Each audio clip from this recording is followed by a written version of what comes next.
Fun show on Earth just wrapped up here in the 608 this weekend. Josh Freider's here with more on the inspiration behind it. Hit it, Josh. Did you guys even know this was a thing? I was going to ask a button show. Button show. It deserves its own thing. This is interesting. This is interesting, right? So the 2022 National Button Show just wrapped up. It was held in Middleton over the last week, and I learned we actually have a very active button club right here in the 608. The more you know.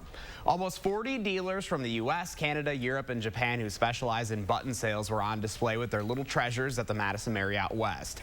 Buttons have a place in history, from everyday buttons to those of foreign royalty. Uniform buttons, both American and foreign, are important to button collectors around the world, as well as reenactor groups like Civil War buffs. I'm told button shows are a way to see buttons modern, vintage, and unique all in one place. So what makes this year's theme the greatest button show on Earth?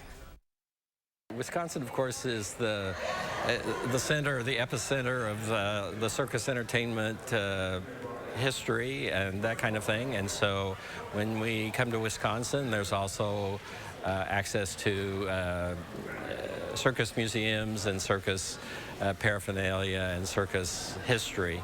And of course, some of our buttons duplicate that effort in a whole bunch of ways. Button collecting is one of the few collecting areas that is increasing as opposed to stamps and coins. Wisconsin has 8 button clubs which meet regularly to study and discuss buttons, and if you'd like to learn more, I've posted a link up on channel3000.com. Look at that. Buttons are one of those things you don't appreciate until one pops off. They're important. Yeah.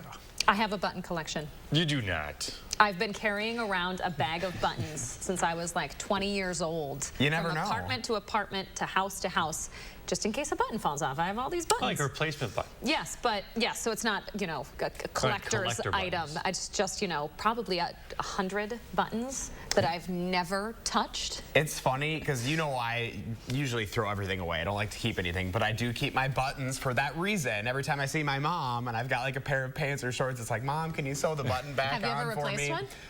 Yeah. You have? I've had to See, before. I've never done that. Looks like you're missing one right here.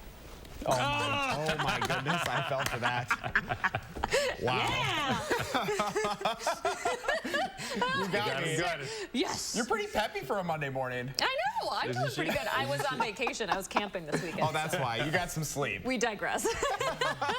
All right, folks, remember to let Josh know what inspires you in the 608. Reach out on social media or email him for a chance to be featured.